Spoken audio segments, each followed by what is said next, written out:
Hey Whiskey Mates, it's Luke again. I got another comparison video for you today. I'm continuing my Ardbeg series. This is the last of the Holy Trinity of Ardbeg videos.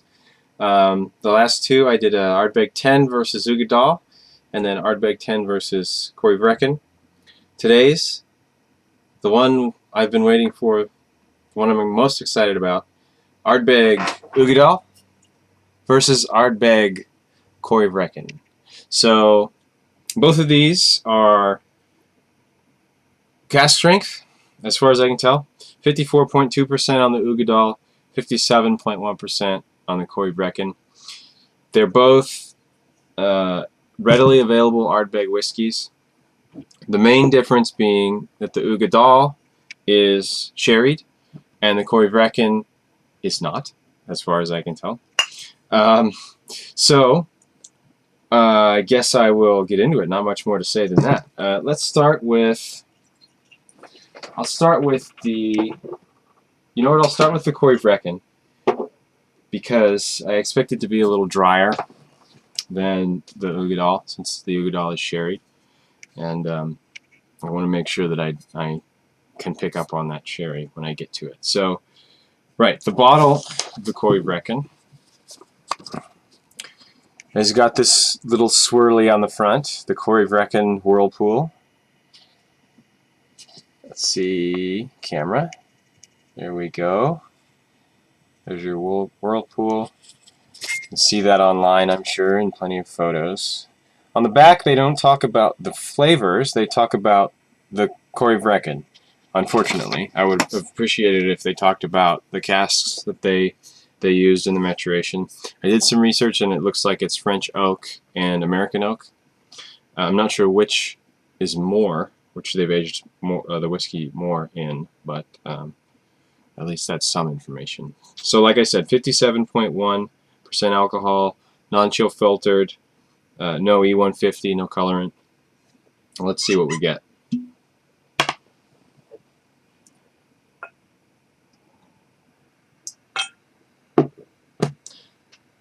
Okay. Color-wise, oh, where'd my color chart go? There we go. So this is basically amber, maybe amber +1. Pretty standard color. There's a bubble. Or maybe a piece of wood. Yeah, I don't know. We'll see. Okay, anyways, nose. Hot. Today my nose is feeling the alcohol a bit. I'll have to add some water to get through this. Quite a bit of smoke, a little bit of sourness, kind of a leathery, salty note. Heavy, creamy, a little bit of a new make smell, like a Sharpie marker almost, but just barely. There's a lot of smoke, so let's have a taste.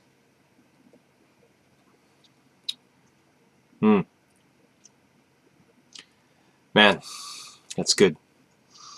It's smoky, it's sweet, it's creamy, it feels substantial in your mouth, a lot of flavor,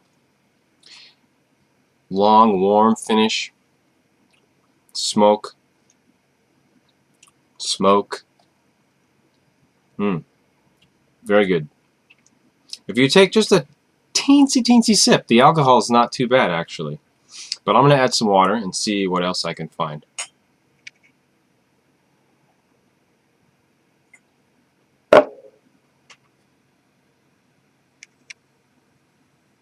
Okay, so getting a little more creaminess now. It's like a suggestion of a sherry note, but it's not a sherry note. I definitely get kind of a bourbon smell that's like a woody spice. But it's in the background there. It's the peated Ardbegs, especially for me. It's a little harder to get past the smoke, It helps to do a comparison between the two because your nose will kind of get used to the smoke.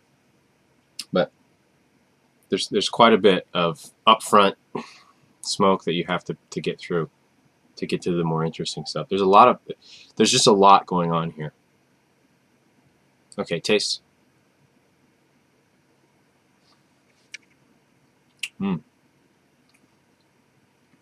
More creaminess coming through now. A little less smoke. I'd say a little less leatheriness and saltiness, actually. Yeah. I'll have to go back on my own and compare when adding water versus having it full strength. Because actually, this is interesting, but that first sip was really quite good. A little pepper, also. I don't know if I said that. Okay, Uigeadail. So this is bottled at 54.2%. And like I said, I believe these two are kind of the Ardbeg. You've got the Ardbeg 10, and then if you want to go up a tier in quality, you can get the Uigeadail or Corryvreckan. They've also got a whole bunch of other expressions, Galileo, Supernova, I don't know what else. But I think these are the 10, the Uigeadail, and the Corryvreckan are the three that are readily available. So, right, and then this is also is non-chill filtered. It is not colored and bottled at what appears to be cask strength. I don't know why you'd water it down. Come on. We may not get focused today. There we go. Almost. There. Okay, so yeah, I don't know why you'd water it down only to 54.2%. But they don't actually say cask strength on the bottle. So yeah, on the back of this, they actually mention sherry casks that they've used here. So I appreciate that. Thank you, Ardbeg, for telling me how you've made the whiskey. Okay. Now I'm getting to the bottom of this bottle, so it's a good thing. I thought I would take the time to put it in a few videos and compare it to some things before I finish it off. It's quite good. Okay. Color-wise, really close to the Corryvreckan just looking at it, but actually now that I'm putting it on my chart, it looks like more of an amber +2, a little bit darker in amber color. On the nose, yeah, sherry, there it is. It's just that raisiny sweetness, the dried fruit. Less smoke than the Corryvreckan. I'll do a side-by-side comparison when I'm done getting through this, but yeah, it seems like less smoke. That sherry note is coming through a lot more. Okay, taste.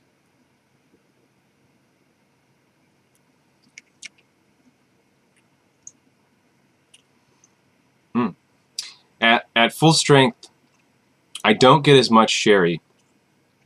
It's smoky, definitely. Quite a bit of smoke that's hard to get past. Not terribly hot in the mouth. It's actually pretty well subdued, the alcohol. Finish doesn't seem as interesting as the Corryvreckan, actually. Let's add a little water.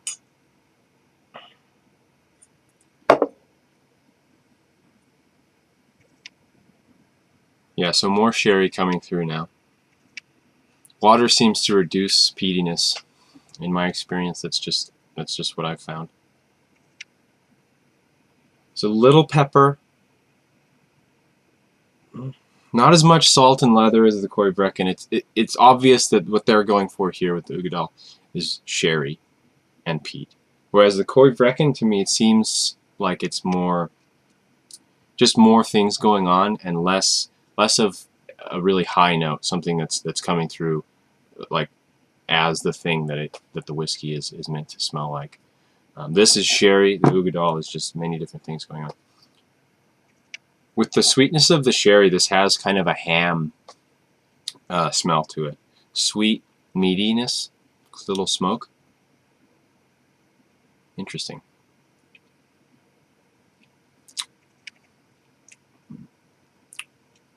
Yeah, there's the sherry coming through much more now. Not as much. What's interesting is the Uigeadail comes off less as a young whiskey than the Corryvreckan. The Corryvreckan has more of that Sharpie marker young alcohol taste and smell. The Uigeadail feels a little bit more balanced. So I don't know if that's something that you get from sherry maturation, or if there's something else going on there. Okay, so side by side, let me make sure, since these are so close in color, I don't want to mix this up. So my left hand is Corryvreckan, right is Uigeadail.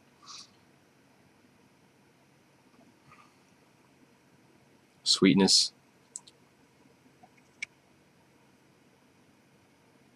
More spice in here in the Corryvreckan. So yeah, fruit, red fruit coming through here. I'm in my notes. I actually wrote down red fruit for Corryvreckan as well, but the Uigeadail has definitely got more of that fruitiness. Obviously, it's because of the sherry maturation. Okay, wait. So I just tasted the Uigeadail. Let's see what the Corryvreckan is like now.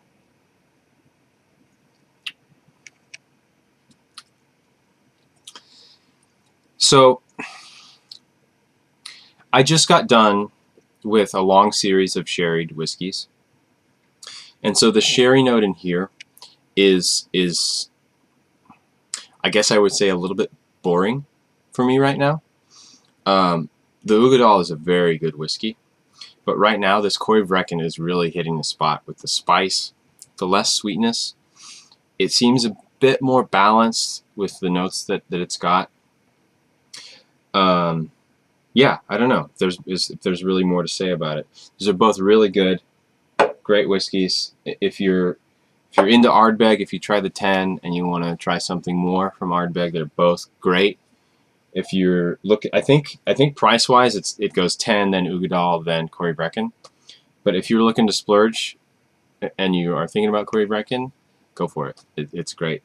Uigeadail is also good, but I think my pick right now is Corryvreckan.